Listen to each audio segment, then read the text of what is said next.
आशिष शेलार भाजपाचे मुंबई अध्यक्ष, त्यामुळे साहजिकच मुंबई महानगरपालिकेची धुरा ही आशिष शेलार यांच्याकडेच असणार। सध्या आशिष शेलार यांच्या रडारवर काँग्रेस राष्ट्रवादी नसून शिवसेना आणि शिवसेना पक्षप्रमुख आहेत।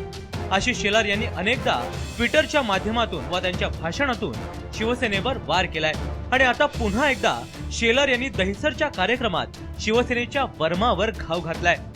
मुंबईला जगातल्या लोकांना सुद्धा आश्चर्य वाटेल अशी मुंबई करायची आहे। 20 वर्ष तुम्हाला जमलं नाही त्या भानगडीत पडू नका। काँग्रेसवाल्यांचा तर प्रश्नच नाही, राष्ट्रवादीवाले तर रस्त्यावरच नाही, मनसेवाले घरातून बाहेर पडतच नाही।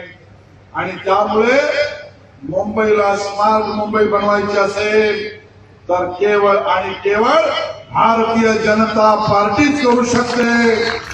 आशिष शेलार यांनी केलेल्या टीकेला खासदार गोपाळ शेट्टी यांनी देखील साथ दिली।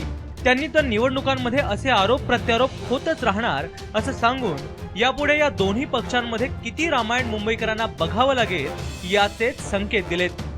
टकराव कोई राजनीतिक पार्टी के लिए भी अच्छी बात नहीं है, समाज के लिए भी अच्छी बात नहीं है और किसी व्यक्ति के लिए भी अच्छी बात नहीं है। लेकिन साथ साथ में इस बात को भी हमको मानना पड़ेगा कि जब चुनाव आता तो इस प्रकार के टकराव होते रहते हैं और इसलिए इस बार हुआ ये कोई नई बात नहीं। भारतीय जनता पार्टी ही 80% समाजकारण करती है, 20% राजकारण करती है। भारतीय जनता पार्टी ने किए हुए काम पे ही जनता हमको वोट देने वाली है। युती झाली नाही तर मुंबई महानगरपालिकेत सत्तेमध्ये असणारे दोन्ही मित्र एकमेकांसमोर दंड थोपटून उभे राहणार हे नक्की।